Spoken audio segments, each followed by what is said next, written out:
Bonjour à tous, chers téléspectateurs. Aujourd'hui, nous sommes là avec le sélectionneur national. C'est une édition d'ailleurs spéciale pour évoquer la liste de l'équipe nationale avec le coach Stéphane Cousin. Bonjour. Bonjour à tous. Et bienvenue dans notre plateau. Aujourd'hui, nous avons décidé spécialement pour annoncer cette liste, puisque c'est rare d'ailleurs de voir déjà des sélectionneurs venir ici donner cette liste. Comme nous sommes impatients de le savoir, coach, est-ce que cette liste-là, elle est déjà prête? Oui, elle est déjà prête, bien sûr. Et j'ai déjà appris qu'il y a 24 joueurs, on aimerait bien le savoir, quels sont ces joueurs-là, puisque nous avons vu les problèmes qui sont survenus dans cette équipe avec le boycottage du mois dernier, tout ça. Bien, on n'aimerait pas revenir sur cette affaire, mais aujourd'hui, nous sommes là pour juste savoir c'est quoi cette liste. Non, il n'y a pas de problème. De toute façon, c'était une bonne opportunité pour voir des jeunes aussi. Donc je pense que dans chaque situation, il faut toujours garder l'aspect positif. Et l'aspect positif à la fin, c'est qu'il y a des jeunes qui sont venus qu'on ne connaissait pas. Et ils se sont mis à l'œuvre et on a gagné le match. Donc je pense que c'était... Les absents ont eu tort, mais en même temps, c'est vrai qu'on a besoin de tout le monde si on veut être compétitif. Est-ce que dans votre liste, il y a des nouvelles joueurs, ou il y a un mélange, ou bien vous allez garder l'équipe qui a joué contre le Cap-Vert, ou bien il y a eu des nouveaux joueurs? Mais avant de répondre à cette question, peut-être il serait mieux de nous donner les noms un à un. Exactement. Bon, en ce qui concerne les gardiens, on a appelé Salim Benbouana, qui était déjà là, gardien d'Épinal, Adel Anzimati, qui était le gardien qui a joué contre le Cap-Vert, qui joue actuellement à Quevilly-Rouen, et Yannick Pandor, qui joue au RC Lens. En ce qui concerne les défenseurs, on a Saïd Bakary, qui est du Sparta Rotterdam, Mohamed Youssouf, qui est d'Ajaccio. C'est vrai que c'est un joueur qui est en train de jouer tous les matchs en Ligue 2, donc on a essayé de renouveler l'équipe, de mettre beaucoup de jeunes, enfin de renouveler un peu, mais il y a quand même des joueurs qu'on en a besoin pour assurer une bonne transition. Yaya Médard qui joue à Aubervilliers, qui est un arrière-gauche, un jeune qui a été très bon d'ailleurs contre le Cap-Vert. Youn Zahari qui joue à Mezogorets en Hongrie. Abdelhakim Abdallah, c'est l'arrière-gauche de Rodez en Ligue 2 en France. Ahmed Solihi, c'est un défenseur central de Martigues. Et Kassim Mdaouma, c'est défenseur central de Gaulle, une équipe nationale à côté de Lyon en France. En ce qui concerne les milieux de terrain, on a Emric Ahmed qui joue à Virton, qui était lui aussi, il faisait partie de l'expédition qui a battu le Cap-Vert. Reyman Daou, qui peut jouer aussi bien défenseur que milieu de terrain de l'Olympique de Marseille. Benjaloud Youssouf de Dunkerque. Kassim Hadji, il joue à Ararat Erevan en Arménie. On a Alfonsi Aslane de Arta Solar. Yassine Bouran de Eschberg en Danemark. Zaidou Mohamed qui joue à Rousset. Lui aussi, c'est un milieu de terrain qu'on a découvert contre le Cap-Vert. Moi, sincèrement, il m'a fait une bonne impression. C'est un joueur discipliné, un bon joueur tactiquement. Et puis Youssouf Nchengama de l'Estac de Troyes.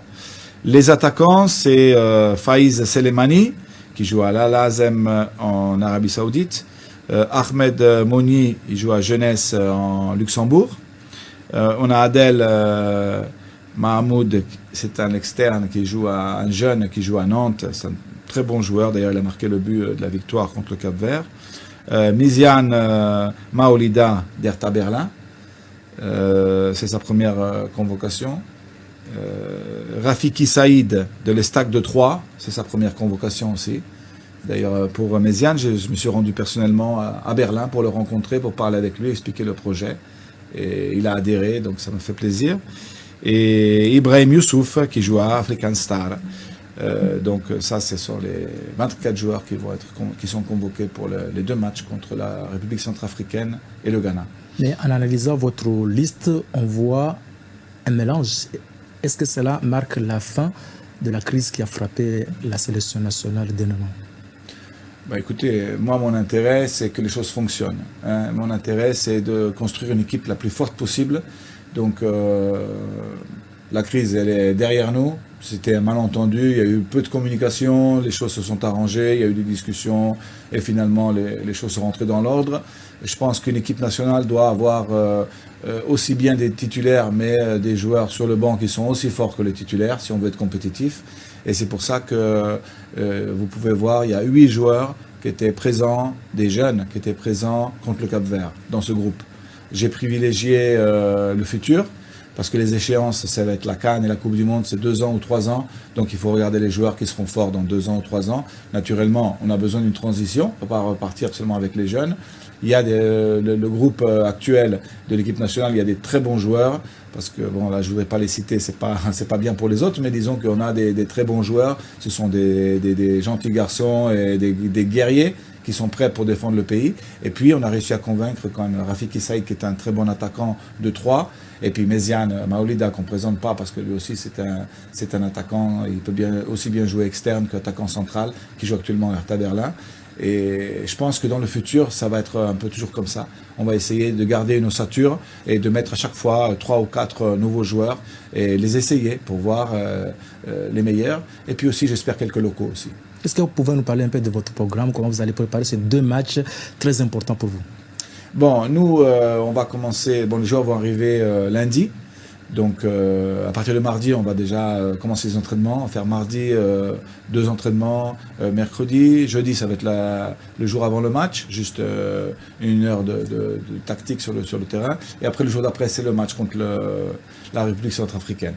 Après quoi, il y aura le match est à 16h, donc les entraînements se dérouleront dans l'horaire du match. Et à partir après le match, on va faire des séances d'entraînement tous les jours, avec séance vidéo le matin, entraînement l'après-midi. Et le match contre le Ghana sera à 19h, donc les entraînements seront en nocturne.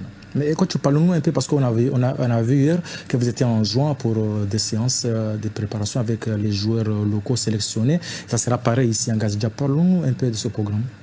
Ben, disons que moi je pense que si on veut...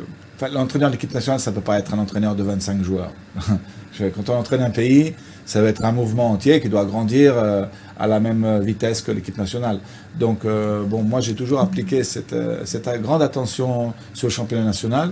Bon là, vu que vous êtes de 3 îles, il y a 3 championnats, donc il faut les découvrir. C'est une façon pour moi et mon collaborateur de connaître mieux le pays, de connaître mieux les Comoriens et leur culture, etc. C'est important pour moi de m'imprégner de la culture locale. Et en même temps, ça me donne l'occasion d'aller voir beaucoup de joueurs locaux, parce qu'on ne sait jamais, il y a souvent des perles rares quelque part. Et s'il y a un bon joueur avec un fort potentiel, ben, il faut lui donner une chance. Ok, coach, je vous remercie d'avoir passé dans nos plateaux, puisque c'était une édition spéciale, juste en parler sur les 24 joueurs sélectionnés, et nous aurons le temps de parler largement de ce programme, puisque vous avez 2 matchs, le 17 et le 21, contre les Black Stars, et aussi avec la Centrafrique. Je vous souhaite une bonne chance avec ces 2 rendez-vous. Merci de tout cœur. Merci d'avoir assisté à ce programme spécial C'est la CAN. On se reverra dans d'autres occasions pour en parler largement sur les événements qui concernent l'équipe nationale.